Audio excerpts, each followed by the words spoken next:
Hermanos, muy buenos días, Señor los bendiga. Am, Vamos a avanzar en nuestro estudio. Por favor, le pido que me acompañe al libro de Apocalipsis. Vamos a ponernos en pie y vamos a leer estos versículos del versículo 13 del capítulo 8 hasta el versículo 12 del capítulo 9.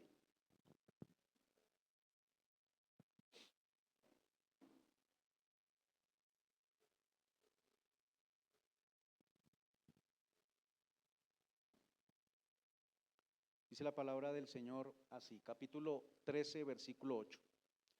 Y miré y oí a un ángel volar por en medio del cielo, diciendo a gran voz: ay, ay, ay de los que moran en la tierra, a causa de los otros toques de trompeta que están para sonar los tres ángeles.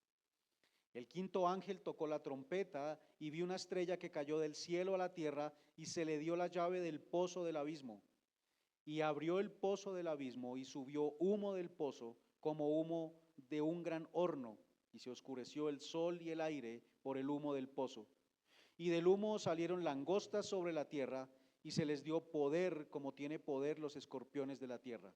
Y se les mandó que no dañasen a la hierba de la tierra, ni a cosa verde alguna, ni a ningún árbol, sino solamente a los hombres que no tuviesen el sello de Dios en sus frentes. Y les fue dado no que los matasen, sino que los atormentasen 5 meses, y su tormento era como tormento de escorpión cuando hiere al hombre. Y en aquellos días los hombres buscarán la muerte, pero no la hallarán, y ansiarán morir, pero la muerte huirá de ellos. El aspecto de las langostas será semejante a caballos preparados para la guerra. En las cabezas tenían como coronas de oro, sus caras eran como caras humanas. Tenían cabello como cabello de mujer, sus dientes eran como de leones, tenían corazas como corazas de hierro. El ruido de sus alas era como el estruendo de muchos carros de caballos corriendo a la batalla. Tenían colas como de escorpiones y también aguijones, y en sus colas tenían poder para dañar a los hombres durante 5 meses. Y tenían por rey sobre ellos al ángel del abismo, cuyo nombre en hebreo es Abadón y en griego Apolión. Amén. Padre eterno, Señor, queremos darte gracias, Dios, y son muchos los motivos por los cuales debemos agradecer. Quizás incluso muchos de ellos también escapan, Señor, a nuestra mente, a nuestras intenciones de agradecimiento, porque se vuelven costumbre en nuestra vida, Señor, pero también estás tú detrás de ellos. Pero cuando leemos palabras como las que acabamos de leer y en las cuales estaremos meditando, Señor, aún debemos ser llevados a ver el enorme agradecimiento que debemos tener, Señor, hacia ti, y que no sea solamente un agradecimiento de labios, sino un agradecimiento con toda nuestra vida, Señor, y todo lo que somos y todo lo que tenemos, Dios, por lo que has concedido, Dios, para nosotros sin haberlo merecido. Señor, en esta mañana te pedimos que estas palabras que tienen tantos símbolos y tantas figuras, Señor, que pueden enredar nuestra mente en querer averiguar cada una de ellas en detalle, Señor, que lo principal que es que te veamos a ti como nuestro soberano, pero también como ese Dios que ama y nos cuida, sea, Señor, lo que quede en nuestro corazón, y que esto nos lleve, Señor, a que cada vez esos ídolos que se han formado en nuestro corazón puedan ser quitados, Señor, y nuestros ojos sean llevados a ti nuevamente, para que podamos adorarte, Señor, libremente, con gozo, con alegría, Señor, con entusiasmo, con pasión, y que nuestra vida, Señor, refleje en el amor los unos a los otros ese cuidado tuyo, ese amor tuyo, Señor, esa santidad tuya y la gloria delante del mundo, Señor. Así que nuestro corazón, Señor, te pedimos que esté atento hoy a estas palabras, que no nos distraigamos pensando, Señor, en qué nombre tiene aquellas langostas o ese ángel que descendió, Señor, que no nos perdamos en esos detalles, sino que en realidad, Señor, vayamos a lo medular, y que de esta forma seamos transformados para gloria tuya, Señor, te lo pedimos en Cristo Jesús. Amén. Amén. Tomemos asiento, hermanos.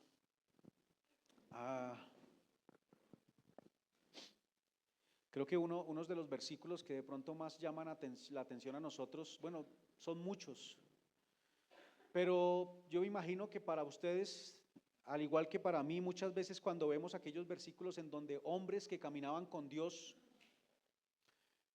se quejan acerca de cómo otros que pareciera que no están con Dios o claramente no están con Dios prosperan, ¿no es cierto? Pareciera que les va bien, incluso aquellos que hacen mal, pareciera que las cosas les salen bien, pareciera que muchas veces en medio de su maldad consiguen sus objetivos, queda impune su maldad y la sensación que se genera en nosotros es como de impotencia y además muchas veces terminamos diciéndole a Dios, pero ¿por qué? ¿Por qué nosotros que si hacemos esto y aquello? Queda la idea de que los que obran mal parece que entonces triunfan y van avanzando en sus planes sin que nadie les estorbe. En la Escritura vemos muchos versículos donde hombres de Dios preguntaban esto a Dios: ¿por qué el que hace el mal prospera? ¿Qué sentirían, hermanos? Imaginemos por un momento nuestros hermanos en esta época bajo el Imperio Romano.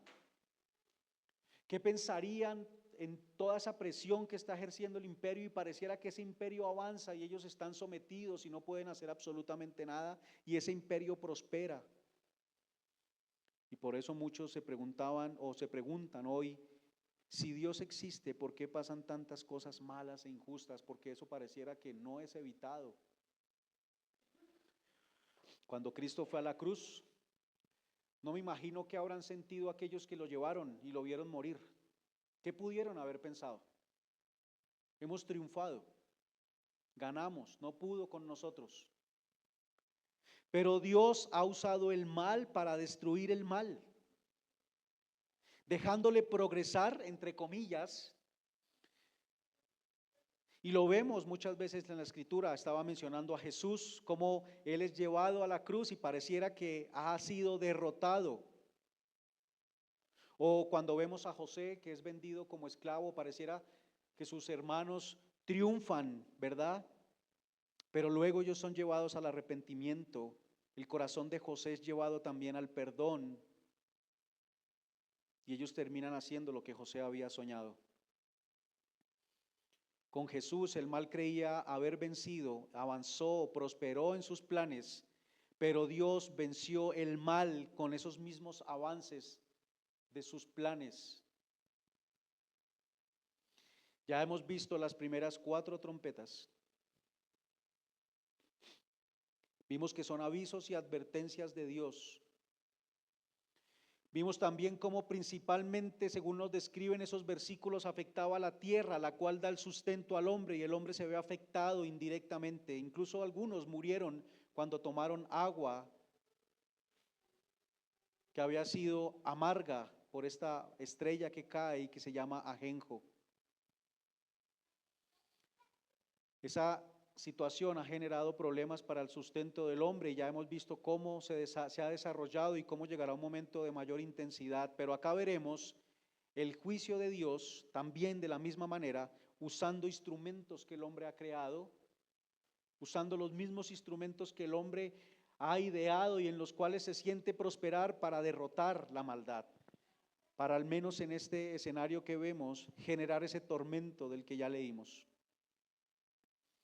Así que hermanos, el día de hoy estaremos meditando en estos versículos y lo que quiero que veamos es que Dios, ese es el título, Dios es soberano sobre el poder del engaño y la idolatría. Dios es soberano sobre todo y esas cosas que suceden y que han llevado al hombre a vivir bajo engaño y a llevarlo a la idolatría constante, Dios es soberano sobre todo esto. Y aunque ese mal se ve avanzar y prosperar, no escapa a la soberanía de Dios. Quisiera mencionar entonces o empezar con el versículo 13 del capítulo 8, donde Juan dice que él vio a un ángel, algunos, y creo que algunas Biblias incluso tienen la traducción como águila en esta palabra ángel. Ve un águila volar por en medio del cielo diciendo a gran voz, y hay un clamor de este ángel o esta águila desde el cielo clamando a gran voz para que todos oigan. Y lo que clama, hermanos, Es una profecía, o algunos mencionan oráculo de maldición. Es ay. Nosotros vemos en la Escritura constantemente ese contraste entre lo que es una profecía de bendición y una profecía de maldición. Una profecía de bendición es lo que pronuncia Jesús, por ejemplo, en el Sermón del Monte, cuando dice bienaventurado. Bienaventurado bienaventurado aquel, eso es bendición. Pero aquí no se habla de alguien bienaventurado, sino de ay, y también cantábamos esta mañana que esos ayes de temor son quitados en Cristo Jesús. Es lo que decía Jesús también cuando hablaba de los fariseos y los escribas, ¿recuerdan? Ay de vosotros, escribas y fariseos. Lo que les está anunciando es que lo que viene no es nada bueno para ellos. Pero al que le dice bienaventurado, lo que le está diciendo es que lo que vendrá es bueno para aquel que tiene esas características. Así que los que son moradores de la tierra, lo que viene para ellos no es bueno. ¿Quiénes son los moradores de la tierra? Los que tienen su morada aquí, los que pertenecen aquí a la tierra. No para los que somos de ciudadanía celestial y que estamos acá como extranjeros. Esta no es nuestra morada. Ese ay es para los moradores de la tierra. Y la causa de esos ay repetidos, para hacer el énfasis de lo difícil que va a ser, esa causa de los otros toques de trompeta, los cuales Dios ha determinado y están bajo su soberanía. 3 ángeles que tocarán estas 3 trompetas finales, y vienen esos 3 ay para los moradores de la tierra. Y en el versículo 1 del capítulo 9 empieza hablando acerca de ese primer toque de trompeta, de esos 3 que vienen, y es el que estaremos hablando el día de hoy. El 5.º ángel toca la trompeta, y lo que veremos es, hermanos, para que nos centremos en de qué está hablando todo esto, de la langosta, el escorpión y el daño que hace y el tormento que viene, es hablar de ese poder destructor. Pero lo he mencionado en este primer punto como el poder destructor que tiene la idolatría, que es de lo que estaré hablando en este primer punto. El poder destructor de la idolatría. En el versículo 1 dice entonces, después del toque de trompeta, que Juan ve una estrella que cayó del cielo a la tierra y se le dio la llave del pozo del abismo. Aquí, como en muchas partes de la Escritura y más en Apocalipsis por su lenguaje figurado, no hay claridad y un consenso en los comentaristas, en los estudiosos de estos textos en cuanto a si ese ángel, si ese mensajero, porque eso sí es claro, es un mensajero, es un ángel bueno o si es Satanás.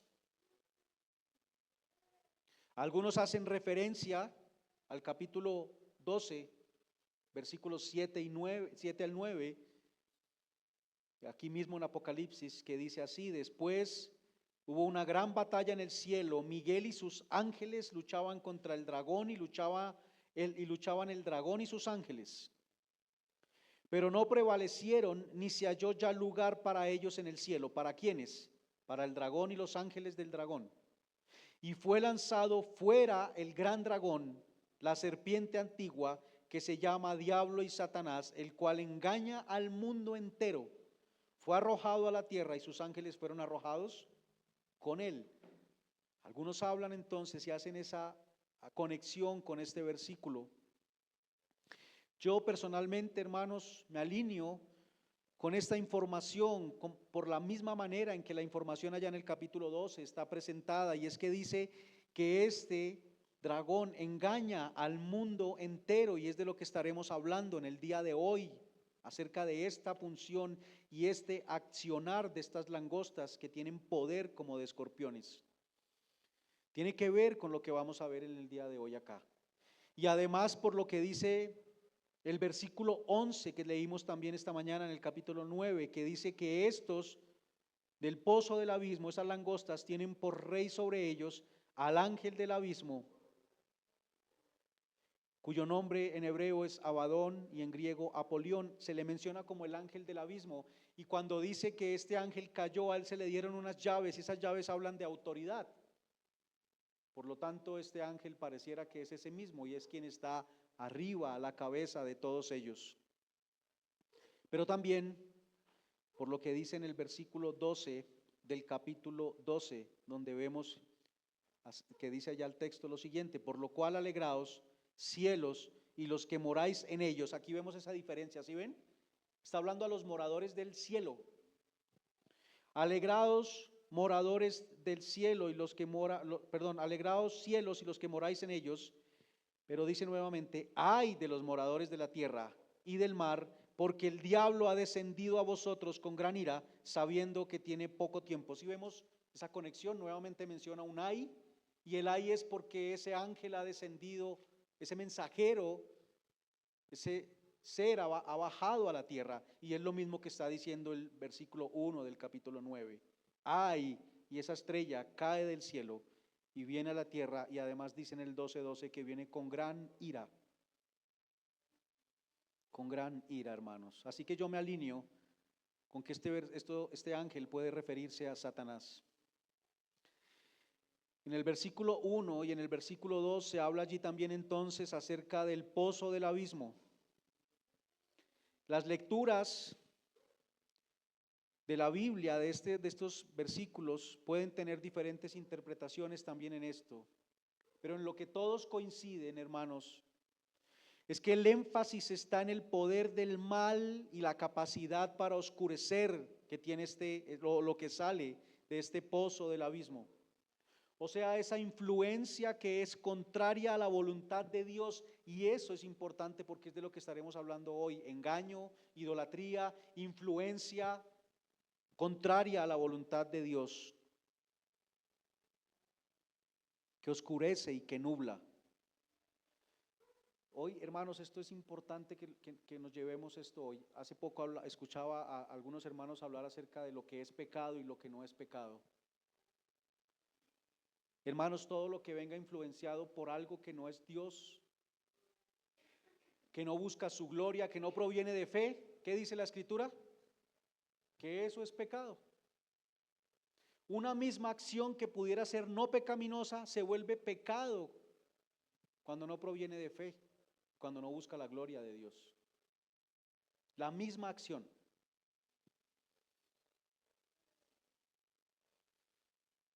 Influencia en nosotros que nos lleva a ir contrarios a la voluntad de Dios. Algunos dicen que el pozo del abismo entonces es el lugar donde Satanás y sus demonios son encarcelados y atormentados como castigo por su rebelión contra Dios.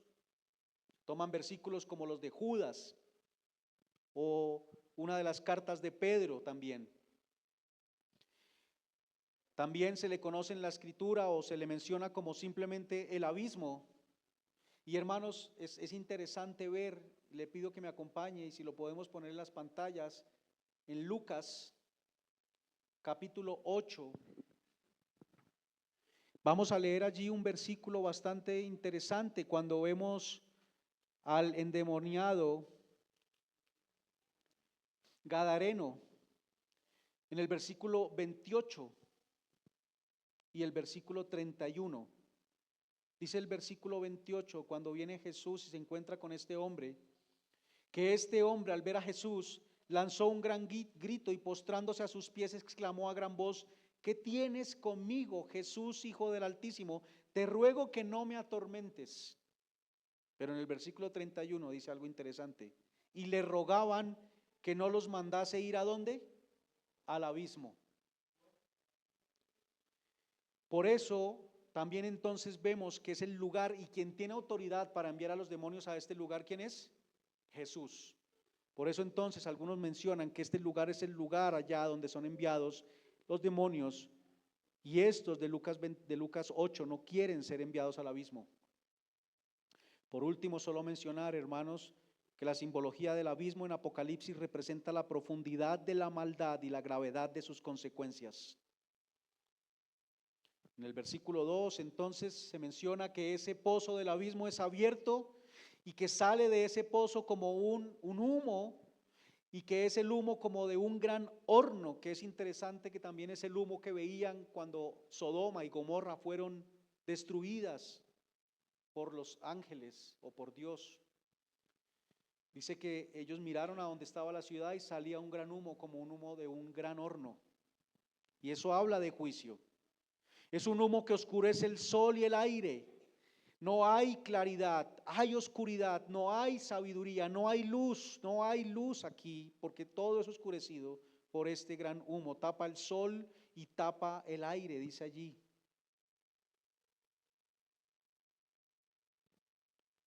Ya hemos hablado entonces de ese simbolismo antes, y es la oscuridad que produce ese poder maligno, tiene esa capacidad de oscurecer. Y eso nos habla, hermanos, desde lo espiritual, de las ideas, como he venido hablando, que son contrarias a Dios.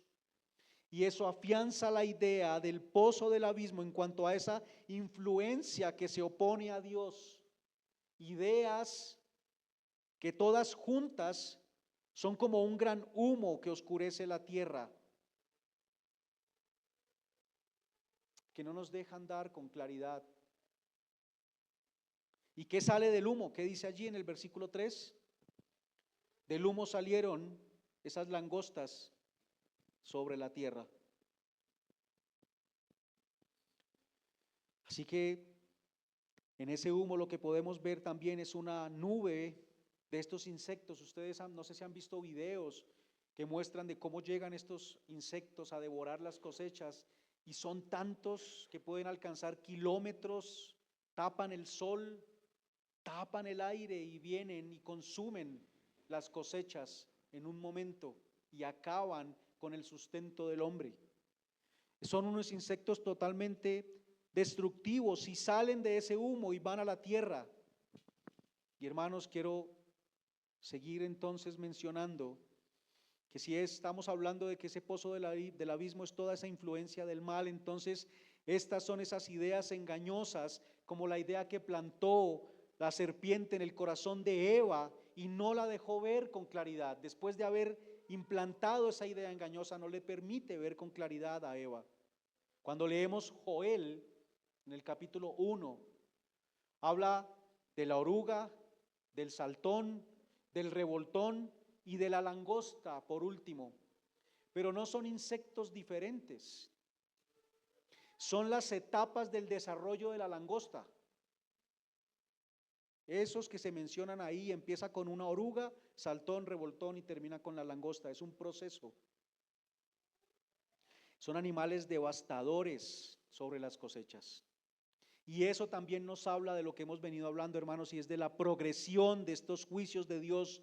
Siempre ha habido estas ideas desde el Génesis. Vemos esas ideas viniendo al hombre para engañarle y llevarle tras tesoros que no son tesoros, que terminan dominando su corazón. Pero vemos una progresión cuando vemos eso de Joel. Va progresando hasta el punto que llega a las langostas, que son voraces. Al venir del pozo del abismo, entonces algunos hablan de que son demonios, ¿verdad? No sé si lo han oído. En la Biblia los demonios son catalogados como espíritus. Se mencionan tanto en el Antiguo Testamento como en el Nuevo Testamento, pero con frecuencia reciben otros nombres como espíritus inmundos, espíritus impuros, espíritus engañadores, espíritus mentirosos, espíritus demoníacos o simplemente demonios. Quisiera que viéramos un versículo o un par de versículos, por favor, vayan a Primera de Timoteo.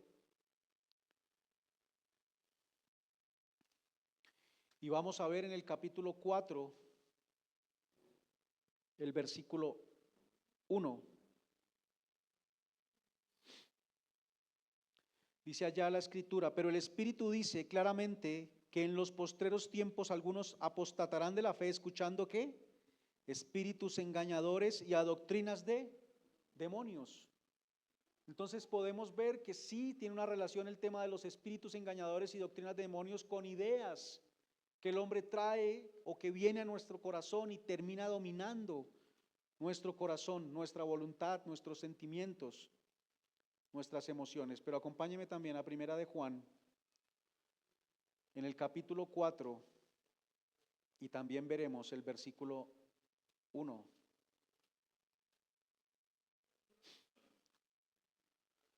Dice allí: amados, no creáis a todo espíritu, sino probad los espíritus si son de Dios, porque muchos falsos profetas han salido por el mundo. ¿Sí vemos la conexión? Está hablando de espíritus, pero después nos dice que son falsos profetas. ¿Qué hace un falso profeta? Engañar, pronunciar palabras que no son verdaderas, trae mentira y con su mentira engaña. Y se está diciendo que son espíritus y que debemos probarlos para saber cuál viene de Dios y cuál no.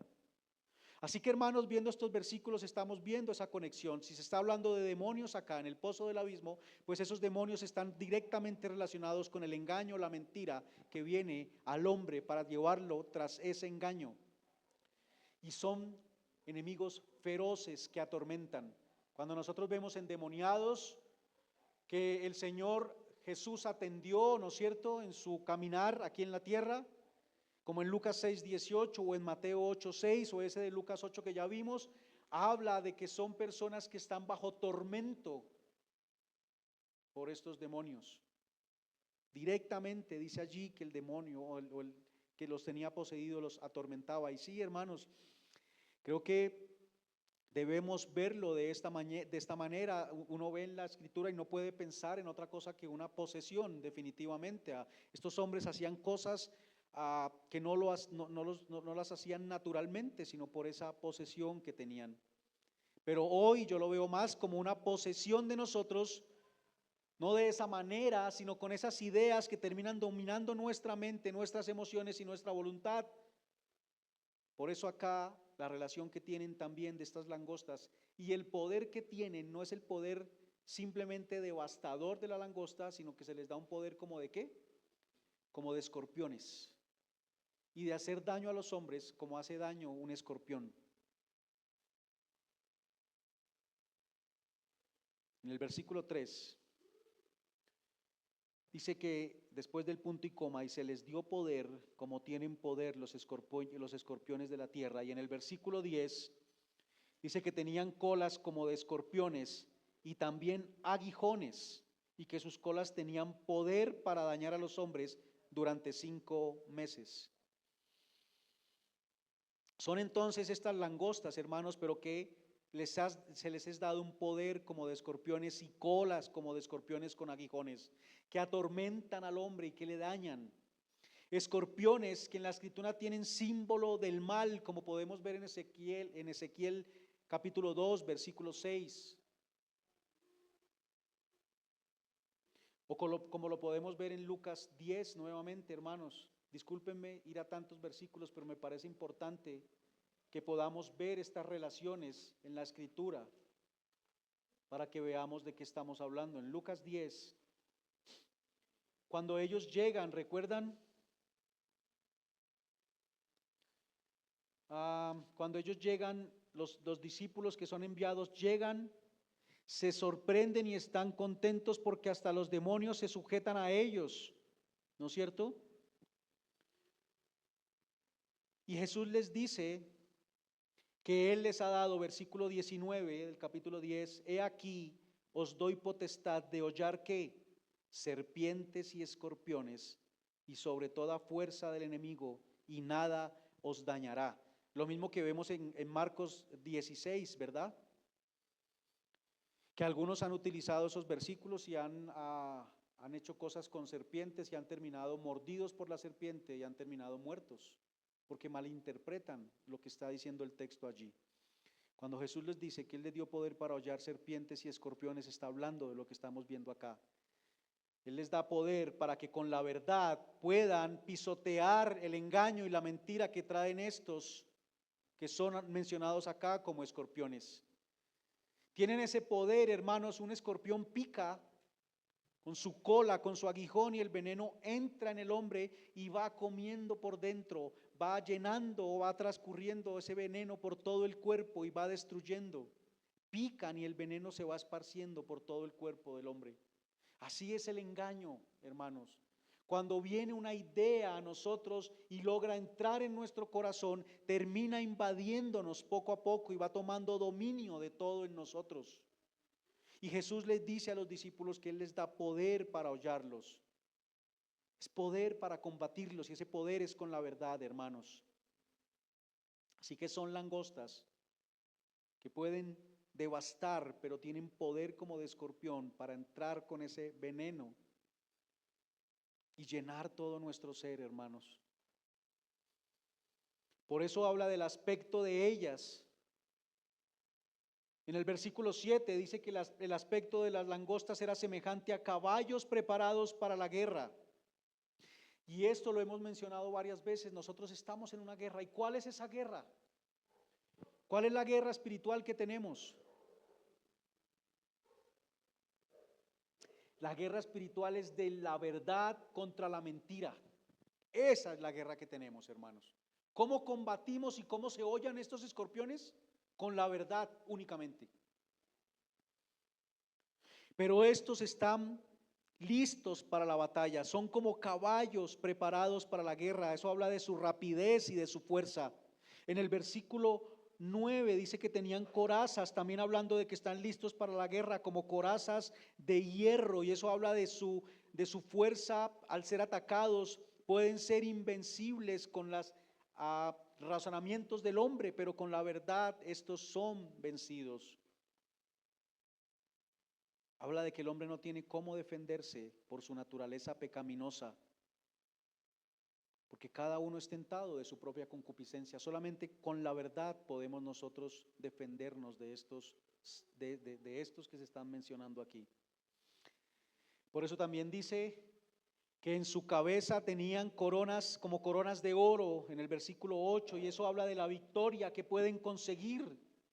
Porque esa corona que habla ya es la que ya hemos mencionado, que es la palabra estéfanos, que habla de la corona que le daban de laurel a los que vencían en los juegos.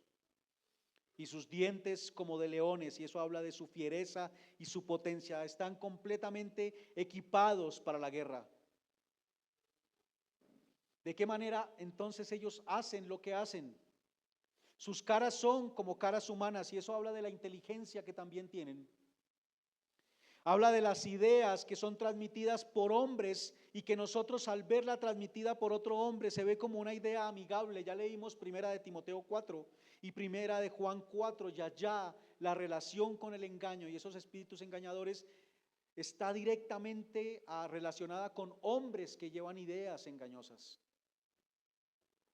Habla de falsos profetas, que son quienes traen estos engaños, caras de hombres que nos hacen a nosotros sentirnos confiados. Cabello como cabello de mujer, y esto habla de la belleza y de la honra que daba ese cabello a la mujer, pero también habla de la capacidad para seducir, porque las ideas que vienen del mundo nos seducen, como pasó con Adán y Eva. La idea que trajo la serpiente sedujo a Eva fácilmente en su corazón. Así que, hermanos, este aspecto lo que nos está hablando es del poder que tienen y de lo sutil que también, el de la forma sutil como actúan, pero de la fuerza que tienen para seducir y para llevarnos a nosotros tras ese engaño. En el versículo 5 nos dice qué es lo que ellos pueden causar. ¿Y qué es lo que causan? Tormento, ¿verdad? Y en el versículo 10 también habla de que pueden dañar, causan tormento y dañan. Hermanos, esto fue escrito para la iglesia de esa época, de ese tiempo, pero también fue escrito para la iglesia de hoy y también para la iglesia de mañana, y debe ser relevante para todos. Por eso pensar que estos versículos o que otros que veamos aquí están hablando de un personaje específico, por ejemplo, de nuestra época, no tendría sentido, porque entonces no sería relevante para la iglesia que estaba bajo el dominio del Imperio Romano. Esto no es para nosotros, es para el futuro, el 2025, cuando en tal nación sea presidente este hombre. Esto es relevante para todos, para todos.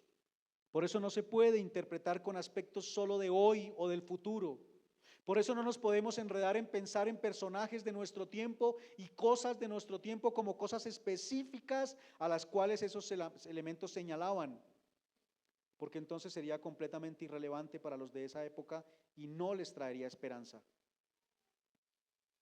¿De qué forma entonces es relevante para todos? De la forma en que lo estamos diciendo. En ese tiempo había engaño que seducía a los corazones. Creo que el ejemplo más claro para nosotros es ver cómo los gremios, ¿recuerdan? Quizás el pertenecer a ese gremio y el adorar a los ídolos de esos gremios me daban a mí, ¿no es cierto?, el poder ejercer mi profesión y me daba un buen sustento. Pero las personas que se negaban a entrar en esto empezaban a padecer hambre y su sustento se veía afectado. Entonces esto debe traer esperanza para estos hombres que están bajo estas ideas que seducen y que los quieren llevar a dejar a Dios y buscar lo que deben hallar en Dios en otras cosas. Todos, hermanos, yo quisiera preguntarles, ¿ustedes, alguno de ustedes hace algo buscando su propio mal? Ninguno hace eso. Todo lo que nosotros hacemos lo hacemos para buscar ¿qué? Nuestro bien. Y no está mal. Todo lo que nosotros hacemos lo hacemos buscando nuestro bien. Nadie hace una sola cosa buscando su propio mal. Y su bienestar es estar satisfecho. Yo busco mi bien cuando lleno mis necesidades y las veo satisfechas. Cuando veo mis necesidades cubiertas, y ya hemos hablado muchas veces de este tema, de que fuimos creados con necesidades y deben estar cubiertas. Ese es el vacío que siente el hombre. En ese tiempo el hombre buscaba eso también, llenar sus necesidades, y hoy el hombre sigue buscando lo mismo. En ese tiempo las ideas para encontrarlo eran unas, pero hoy, hermanos, pueden ser incluso las mismas ideas, solamente que los medios para alcanzarlas son diferentes. Por ejemplo, hermanos, no sé si hemos escuchado la inmoralidad de los líderes romanos, ¿no es cierto? Inmoralidad sexual. ¿Cómo alcanzaban ellos el poder alcanzar ese tipo de acciones? Bueno, tenían sus medios. Y hoy el hombre sigue buscando lo mismo, pero hay otros medios diferentes. Por ejemplo, los medios digitales son muy usados para eso. Por eso Eclesiastés dice, ¿recuerdan el texto en Eclesiastés? Lo que fue, eso será. Lo que se hizo, eso se hará. Y no hay nada nuevo debajo del sol. El hombre sigue buscando lo mismo, solo que usa otros medios. Pero seguimos buscando lo mismo porque seguimos necesitando lo mismo y solamente lo hallamos en Dios. Pero el hombre neciamente escucha el engaño y sigue corriendo tras otras cosas para llenarse. Siempre será lo mismo, hermanos. El hombre dejando a Dios y cavando cisternas para saciarse. Jeremías 2:13, ¿recuerdan? Dos males hizo mi pueblo. Uno, me abandonaron a mí, fuente de agua viva. Y el segundo mal, ¿cuál fue? Cavaron cisternas rotas que no retienen el agua. Ese es el mal del hombre. Dejamos a Dios, que es donde podemos. Él no está diciendo que buscar saciarnos está mal. Necesitamos el agua, en ese ejemplo de Jeremías 2. Pero lo que está diciendo es, neciamente quitaron los ojos de mí y los pusieron en lo que el mundo les vendió como una fuente de agua. ¿Y eso cómo se llama en la Escritura? Idolatría, que es de lo que estamos hablando hoy. Por eso el título. Eso es idolatría. El engaño del mundo picándonos como un escorpión y empezando a recorrer todo nuestro cuerpo para que después en aquello que pusimos nuestros ojos, esa cisterna rota, nos lleve a tomar decisiones, nos genere emociones, porque cuando esa cisterna rota va a ser tocada por alguien, se me genera una emoción inmediatamente y es enojo, ira y ataco a la otra persona. Porque mi cisterna está siendo tocada y no puede ser tocada porque de ahí estoy buscando llenarme y satisfacerme. De allí viene todo pecado, hermanos. Eso es el pecado, definitivamente. El pecado no es tan simple como solo desobedecer o obedecer. Eso es muy superficial. Es mucho más profundo que eso. Es el tormento, hermanos, de yo mismo ser mi Dios y buscar nuestro bien fuera de Dios. Yo soy Dios y en lo que busco satisfacerme se vuelve mi ídolo.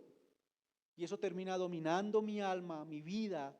Y es allí cuando nos vemos siendo desobedientes a Dios, como consecuencia de lo que está pasando adentro de mí, que mi corazón ya fue conquistado, seducido, y me genera esa acción desobediente. Hay dos formas en las que entonces esto causa tormento en los hombres. Bueno, la forma es una, hermanos, pero hay dos maneras en las que se llega a eso. Lo que causa el tormento en el hombre es que se encuentra desesperanzado cuando no logra llenarse en aquello que pretende llenarse. Y una forma es que nuestro corazón va tras ese ídolo y busca estar lleno al alcanzarlo, pero siempre se va a sentir insatisfecho. ¿Eso no le pasa al hombre? Esa es la carrera del hombre. Siempre necesita más, y un ejemplo muy claro es el tema de las drogas.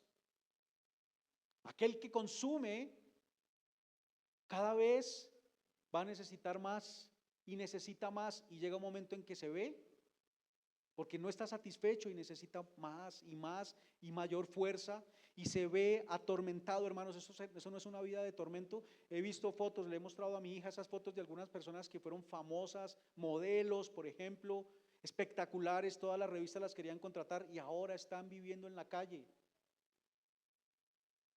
¡Qué tormento! Pero no lo logran porque siguen buscando satisfacerse en lo mismo, ya están dominadas. ¿Qué pasó? El escorpión vino y picó y dominó todo su ser, completico. A la final, hermanos, este ejemplo es muy claro, pero a la final cada acción pecaminosa es igual que esta, hermanos. Cada ídolo se vuelve una droga para nosotros, que necesitamos más y más y más, y nos lleva a ser capaces de dejar cosas, de cambiar nuestras rutinas, de cambiar las cosas que hacemos, de entregar nuestros recursos, nuestro tiempo y todo lo que nosotros somos por perseguir ese ídolo, ¿o no es así? Pero lo triste, ¿sabe que cuando vemos que estamos cayendo en idolatría? Cuando me piden que yo haga eso mismo por Dios y no soy capaz de hacerlo. ¿Sí me explico? A mí me impresionaba, veía una predicación de un hombre sobre este mismo texto y él mencionaba el tema del Super Bowl. Lo conocen, el tema del fútbol americano, eso mueve billones de dólares. Pero en el año pasado, ¿saben cuánto costó la boleta más barata para entrar allá? 32 millones, la más barata. ¿Cuánto costó la más cara? Alrededor de 200 millones. Y eso estaba lleno. Eso estaba lleno. Ahora preguntémonos, yo no voy a juzgarlos a todos, pero seguramente dentro de ese estadio había muchas personas que si se les dijera que esos 32 o esos 200 millones los dieran más bien para seguir expandiendo el evangelio, van a decir que no pueden. Pero para irse al estadio a ver eso, sí pueden. ¿Sí me explico? Eso debería mostrarnos en nuestro corazón qué lugar ocupa Dios. Cuando soy capaz de dejar cosas por algo más, pero cuando necesito hacer lo mismo por Dios, ya no puedo. Ahí ocupa un lugar en mi corazón, algo diferente que no es Dios. Así que hermanos, todo pecado, todo ídolo se vuelve una droga para nosotros. Siempre vamos a necesitar más y más y se vuelve una carrera interminable, porque mientras no veamos más valioso a Cristo, el ídolo se me vuelve necesario y cada vez voy a necesitar más de Él y eso me lleva a cuidarlo a capa y espada. Y eso es un tormento para mí y para los que están a mi lado, hermanos. Y la otra forma es cuando ese ídolo o tesoro donde se ponía la esperanza se desvanece completamente. Cuánto dolor, ¿no es cierto? Cuando yo tenía mis ahorros y estaba esperanzado en que esos ahorros, ahí estaba mi seguridad y se los robaron. Cuánto tormento causa eso, hermanos. No se desvanece por conocer la verdad, sino al sentir que en lo que se iba a llenar ya no está allí y viene la desesperanza y produce tormento. La pandemia creo que generó mucho de eso, hermanos. Porque la pandemia atacó, pues es interesante que tiene mucho de esto. La pandemia no atacó a los árboles ni a la hierba verde, Los árboles siguieron creciendo, siguieron dando su fruto, el sol siguió saliendo, pero lo que fue atacado fue el sistema del hombre. Y mucha gente encontró desesperanza en esos días. Lo único es que muchos buscaron la muerte y la hallaron, porque hubo gente que se suicidó en medio de eso. Pero es muy diciente, hermanos. Todo el sistema del hombre afectado y la gente hallando desesperanza. Hermanos, quiero dar otro ejemplo para esto, y es, a veces, para dejar el tema de las riquezas, porque dirán, pero siempre habla de lo mismo, vamos a hablar de los celos, para cuidarme a mí. Los celos cuando yo soy el que me voy a cuidar, para cuidar mi imagen, para cuidar mi valor, y no buscan cuidar al otro de su relación con Dios y de no caer en pecado. El énfasis no es cuidar al otro, el énfasis es que el otro no me haga daño a mí. Ese hermano está consumido, hermanos, y vive en un tormento. Le impide hacer las actividades porque no hay paz en esa persona, ¿no es cierto? Ustedes se imaginan la persona yéndose a trabajar, mirando cada rato el celular, está en línea. ¿Con quién estará hablando? O llamo a él o a ella y no contesta. ¿Por qué no me contesta? ¿Con quién estará? Es un tormento. Viene desesperanza también allí. No hay paz, hermano. Se quiere saber cada movimiento, y si la persona no lo dice, me enojo y miro entonces qué puedo hacer, de qué manera puedo lograr investigar todo lo que está haciendo para poder estar tranquilo, y termina la persona atacando al otro y no cuidándolo. O sea, el fin no es Cristo, el fin soy yo. Ojo, ojo, hermanos, no estoy diciendo que la otra persona no está cometiendo pecado, porque de pronto alguien me dice, entonces, no. Lo que estoy mostrando es que cómo se maneja, hermanos, esa situación desde la idolatría y se termina volviendo un tormento. Si eso lo manejo cuidando a la otra persona, procurando su santidad, en amor, preocupándome por el otro, yo voy a descansar en el Señor.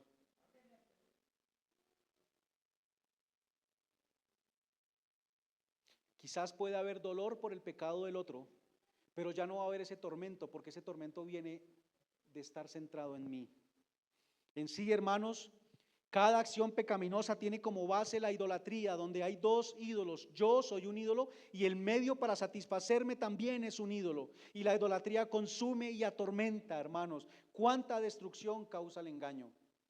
Es como veneno por dentro, tomando cada vez más fuerza. Con razón Dios aborrece la mentira y el engaño. El enemigo busca impedir que el hombre adore a Dios, como pasaba en Egipto. Y además blasfema contra él. ¿Cómo hace eso, hermanos? Llevando al hombre a quitar los ojos de Dios y ponerlos en el mismo y en los ídolos para satisfacerse a sí mismo. Es una guerra fuerte y cruel, fuerte y cruel. Por eso el aspecto de las langostas, hermanos, que están listas para la batalla. Así que el tormento es cuando la esperanza del hombre ha sido puesta fuera de Dios y esa esperanza se ve afectada. Pero como dije, para mí esto es progresivo, y esto habla también de un momento en el cual esto se notará con mucha más fuerza, y eso nos lo dice el versículo 6: los hombres buscarán la muerte y no la hallarán. Cuánto tormento tan grande, hermanos, que el hombre busque la solución incluso en poder morir para salir de ese tormento, pero que ni siquiera la muerte esté disponible porque huye de ellos. ¿Quién tiene las llaves sobre el Hades y la muerte? Jesús, dice el versículo 1:18 de Apocalipsis. Él tiene la autoridad sobre la muerte. Ahora, estoy seguro que a muchos les ha pasado que quisieran que Dios se acuerde de ellos en medio de una situación difícil, de salud, por ejemplo. Pero quien tiene la autoridad sobre eso es Dios. Estas cosas suceden, hermanos, en el momento que se escribió para estos hombres. Antes sucedían y hoy suceden, pero como dijimos, todo eso es progresivo y nos relata un momento intenso en el futuro. Como hemos visto antes, hermanos, son juicios parciales y continuos, pero progresivos, que llegarán a un punto alto. Hermanos, yo no sé si ustedes lo pueden ver así, yo al menos lo veo de esa manera, pero ese tormento de esta manera, creo que es una pequeña probada del tormento eterno. ¿Ustedes se imaginan el tormento eterno? La desesperanza cuando ya no hay solución, ya no hay salvación, ya todo ese tiempo fue cerrado, como lo veremos en el capítulo 10 de Apocalipsis, donde dice que el tiempo ya no será más. ¿Cuál tiempo? El tiempo de alcanzar la salvación. Termina, se acaba.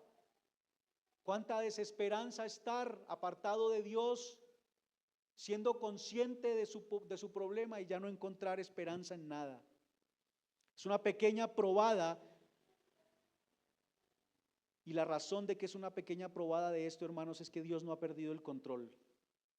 Como en las primeras 4 trompetas vimos que eran elementos propios del sistema del hombre siendo permitidos por Dios y usados en sus manos como instrumentos de juicio, aquí también pasa lo mismo, y es ese instrumento de maldad siendo permitido por Dios, pero en sus manos también como un elemento de juicio para aquellos que no son suyos. Porque claramente los versículos hablan de eso. Hermanos, el primer punto era el más extenso, no se vayan a angustiar, no se vayan a atormentar. El segundo punto empieza en este momento y es que Dios es soberano sobre el engaño, la idolatría y sobre su poder de atormentar. Todo es engaño, hermanos. Y que el hombre caiga en idolatría no es algo que tome a Dios fuera de base, evidentemente. Aquí lo podemos ver claramente y lo voy a mencionar. Todo eso es permitido por Dios y Él es quien tiene autoridad sobre todo esto. Él está sentado en su trono. Por eso antes de hablar de todos estos juicios, vimos el capítulo 4 y 5 en Apocalipsis, donde se hablaba del trono y de uno que estaba sentado en el trono y que siempre lo ha estado. Versículo 1, ¿qué dice? Que a ese ángel, ¿qué pasó con ese ángel? Se le dio la llave del pozo. Él no la tenía, no le pertenece, le fue dada, y eso nos habla de que quien tiene el control y quien permite y da autoridad es Dios. A este ángel se le dio autoridad. Se le da autoridad, como hablaba a la iglesia de Filadelfia en el capítulo 3, hablaba Dios o Jesús mejor, bueno, Dios en la persona de Jesús, hablando allí en el versículo 7 de que dice, eso dice el santo, el verdadero y el que tiene la llave de David, el que abre y ninguno cierra. Esa llave de David se refería a la llave para poder predicar el evangelio. Dios, Jesús tenía esa llave que es el evangelio, el cual podía predicar la iglesia para abrir la entrada al cielo, para abrir la entrada al trono. Así que quien da esa autoridad es Dios, hermanos. En el versículo 3 también lo podemos ver. Y del humo salieron langostas sobre la tierra. ¿Y qué dice? Se les dio poder. No lo tenían. No lo tenían. No les pertenece. Les es dado. Hermanos, pero esto es importante aclararlo. Yo sé que ustedes lo saben. El hombre ya es malo. El hombre nace apartado de Dios, no es bueno, dice la Escritura. Nacemos siendo malos.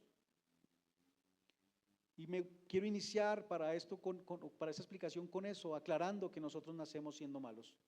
La facultad para actuar y el poder de daño que tienen esas langostas es dado por Dios y no les pertenece a ellos fuera de Dios. Es Dios quien les da permiso y les permite tener poder para actuar. Pero la maldad ya está en ellos. La descripción del mal es compleja. No es fácil cuando vemos la Escritura, porque hay cosas que racionalmente nos generan preguntas acerca de Dios. Pero lo que podemos ver es esto, hermanos. Dios gobierna sobre el mal sin ser Él moralmente culpable. Mientras que Satanás es culpable no solo por las acciones, sino por las motivaciones que lo llevan a actuar. El motivo de Dios es su gloria y no hay mayor bien para el hombre, hermanos, no hay mayor bien para el hombre, no hay mayor bien para el hombre que conocer a Dios de una forma relacional, Poder conocer que es un Dios de ira es importante para nosotros, pero poder experimentar su amor, eso es conocer a Dios y ver su gloria, como pasó con Israel en Egipto, ¿recuerdan? Ellos pudieron ver la ira de Dios sobre Egipto, pero pudieron experimentar su amor al ser liberados de Egipto. Si el hombre no sabe que Dios aborrece el pecado y a quien lo practica, ese hombre no ha visto la gloria de Dios y no lo conoce. Su ira habla de su santidad. Así que al permitir que todo este mal tenga poder para no solo engañar, sino atormentar a los hombres que no le aman, que lo rechazan, no lo hace un Dios malo, porque el hombre ya nace siendo malo. Es un justo juicio sobre el hombre. Incluso el Señor es paciente y misericordioso para con nosotros. Tanto la estrella como las langostas, hermanos, reciben la autoridad y el poder para poder hacer lo que hacen. Pero además, para que eso que hacen produzca tormento en los hombres, también les es dado ese poder. Así que la esencia, la naturaleza de maldad está en ellos, pero lo que Dios hace es permitir su accionar, darle la posibilidad de que actúen, y lo hace con un propósito bueno, divino, excelso y perfecto, que es la gloria de Él, la cual trae bienestar para nosotros, poderla ver. Pero Dios también, hermanos, en su soberanía pone límites, como lo vemos en el versículo 4 y 5. Se les mandó que no dañasen a la hierba de la tierra, ni a las cosas, ni a cosa verde alguna, ni a ningún árbol, sino solamente a los hombres que no tuviesen el sello de Dios en sus frentes. Y en el versículo 5 dice, y les fue dado, no que los matasen, sino que los atormentasen 5 meses. ¿Cuántos límites pone el Señor? No sobre la naturaleza, solo sobre los hombres, pero no sobre todos los hombres, solo sobre los que no tienen el sello de Dios en su frente, y no les da poder para que lo maten, sino para que los atormente. Pero además pone límite en su tiempo. ¿Cuánto tiempo? 5 meses. Hermanos, Dios está en control de todo, y eso es importante para nosotros saberlo. Dios es soberano, y aquí estamos viendo su soberanía.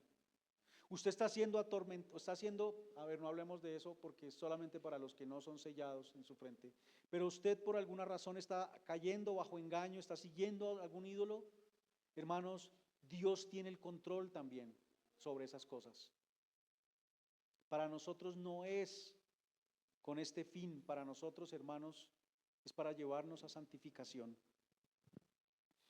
El tiempo de 5 meses es porque las langostas, esto yo no creo que hable de 5 meses literales, la verdad, es un tiempo limitado, es para mostrar que no es todo el tiempo es limitado, y lo habla en esta expresión en 5 meses, porque el tiempo de las langostas era normalmente en esas regiones es de abril a septiembre, de abril a septiembre. ¿Ustedes han visto el tema? Creo que estamos, en abril creo que es, el tema de los cucarrones, salen en un momento nada más, no es todo el año, es en abril y creo que en septiembre también, 2 veces.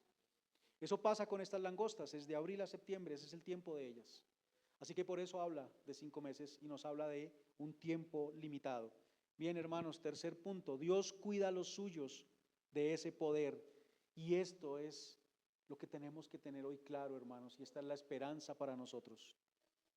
En el versículo 13 del capítulo 8, ya vimos que Él dijo que era para los moradores de la tierra.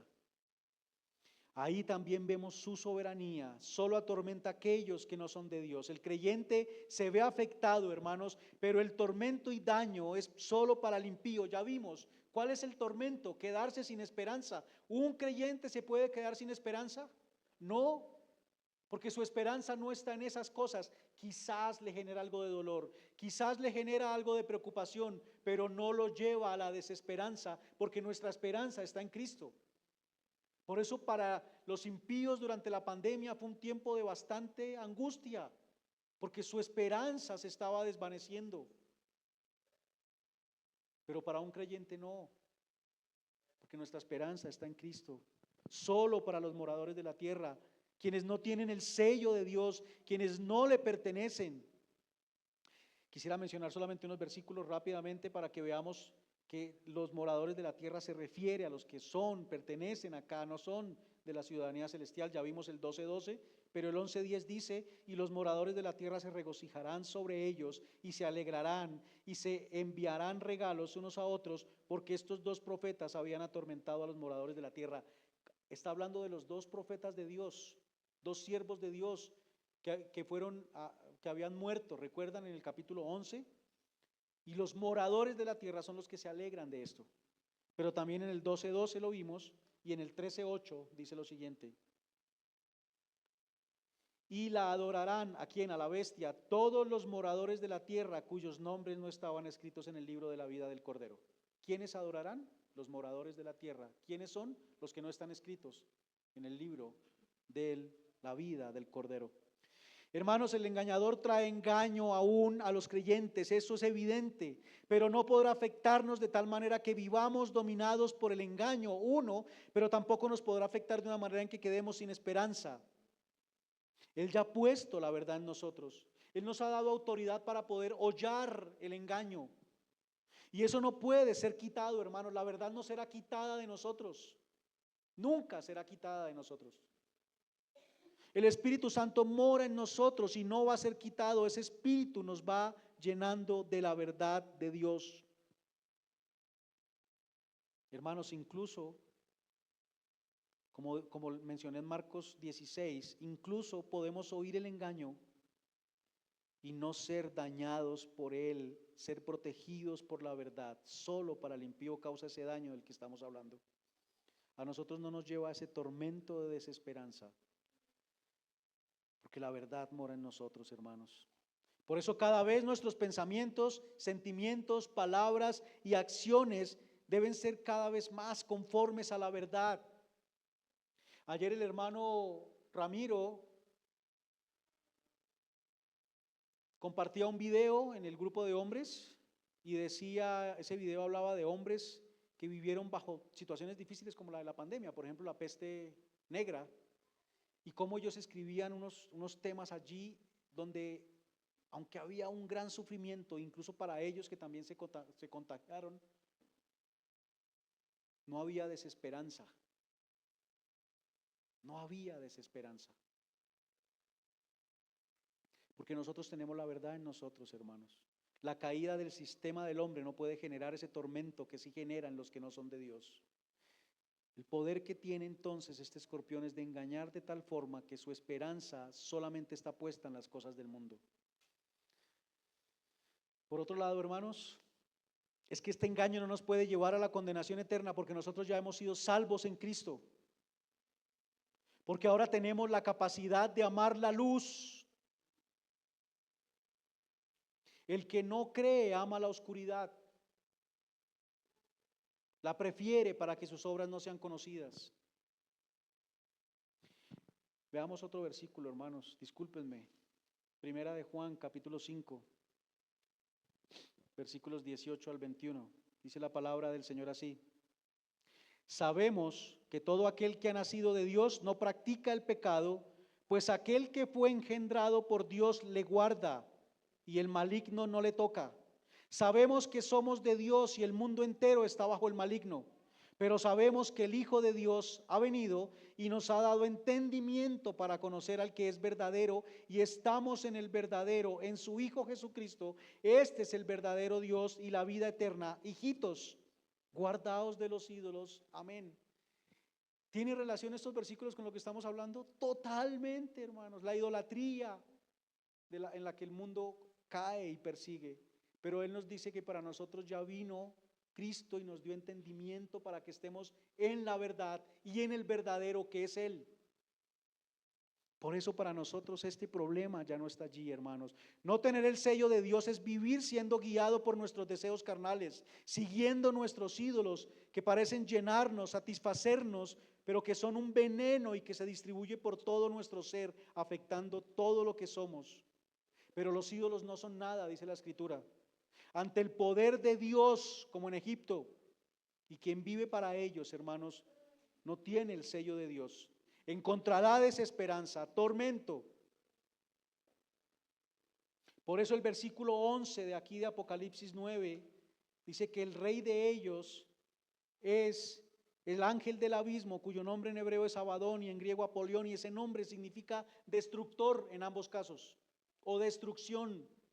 Satanás, quien es padre de mentira, viene con su engaño y destruye. Si Él es el padre de mentira, hermanos, por eso es el que está a la cabeza de todos estos, de todas estas langostas. Él tiene esa autoridad, está arriba de ellos. Pero hermanos,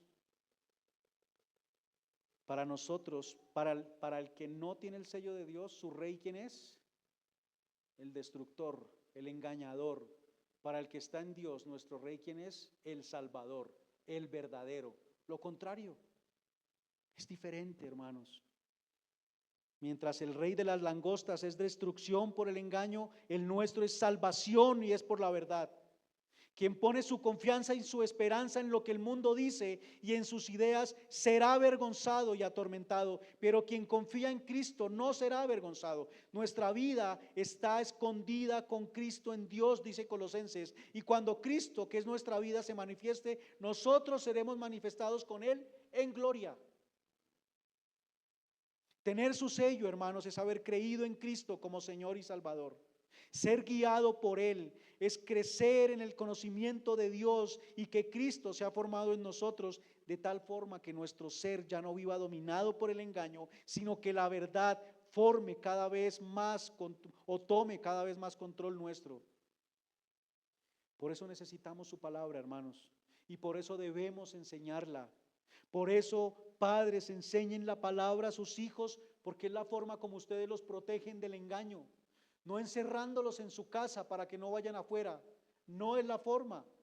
La forma es encerrando su corazón en la protección de la verdad. Esa es la manera de proteger a sus hijos. Enséñenles. Entre nosotros como hermanos, cuidémonos también enseñándonos la palabra de Dios, hermanos. Es nuestra responsabilidad hacerlo. Dios es el que salva, pero nos dijo que hablemos de su palabra, que es el medio por el cual Él nos salva. Así que hagámoslo. Hermanos, si usted ha creído en Dios, usted tiene su sello.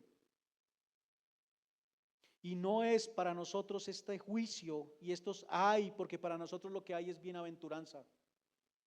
Ese tormento no será para nosotros, ni tampoco será el tormento eterno en Cristo. Para nosotros lo que hay es vida eterna, hermanos.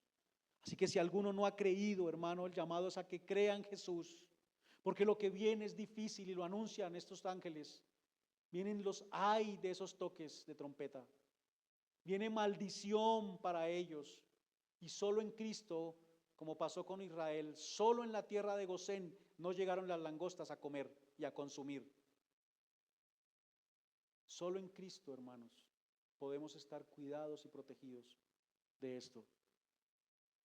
Y todo esto habla de la infinita, perfecta y sabia soberanía de Dios. Pongámonos en pie, hermanos, y demos gracias a Dios. Señor, Padre eterno Dios, tus palabras han sido escritas para toda tu iglesia, la cual, Señor, se ha ido formando desde Abel hasta nuestros días, la cual ha sido perseguida y es atacada por las ideas del mundo para que su corazón apostate de la fe, te dé la espalda a ti y vaya tras los ídolos del mundo. Es como una nube de langostas, porque son muchas ideas las que vienen y nos hacen ir tras eso. Las que nos prometen seguridad, significado y gozo en la fama, en las riquezas, en el placer del mundo, en las cirugías para verme, Señor, mejor, quizás estéticamente, físicamente, y en eso encontrar valor para mí por la admiración de los demás. En todas esas cosas, Señor, el mundo busca refugiarse y se ve esperanzado en ellas. Pero la única esperanza que el hombre puede encontrar está en ti. Por eso, Señor, te damos gracias porque nos has traído a la verdadera esperanza. Y porque cuando venga, Señor, el juicio sobre el mundo y todo su sistema empiece a verse colapsado, como ya lo vimos en la pandemia, con algo tan pequeño como un virus, nosotros no seremos llevados a la desesperanza porque nuestra esperanza está en ti, Señor. Por eso damos gracias, Dios, porque tú nos cuidas de ese tormento, y la forma de cuidarnos es dándonos la verdad, la cual cada día, Señor, será o irá creciendo en nosotros, para que cada vez de mejor manera veamos las cosas como Cristo, pensemos como Cristo, actuemos como Cristo, porque Cristo es la verdad. Señor, te rogamos que estas palabras hoy hayan obrado en alguien, si en esta iglesia, en este lugar no es creyente aún, que obren para su arrepentimiento, Señor, y venga a ti en arrepentimiento. Si alguien más, Señor, y estas palabras son escuchadas afuera de este lugar por alguien cercano y no se ha arrepentido, Señor, úsalas también para que pueda venir en arrepentimiento, Señor, y te conozca verdaderamente, se postre a ti y deje de seguir sus ídolos, y de esta manera, Señor, te glorifique, porque es el propósito para el cual fuimos creados, Señor. Que así sea, Señor, en Cristo Jesús. Amén y amén. Gracias, hermanos.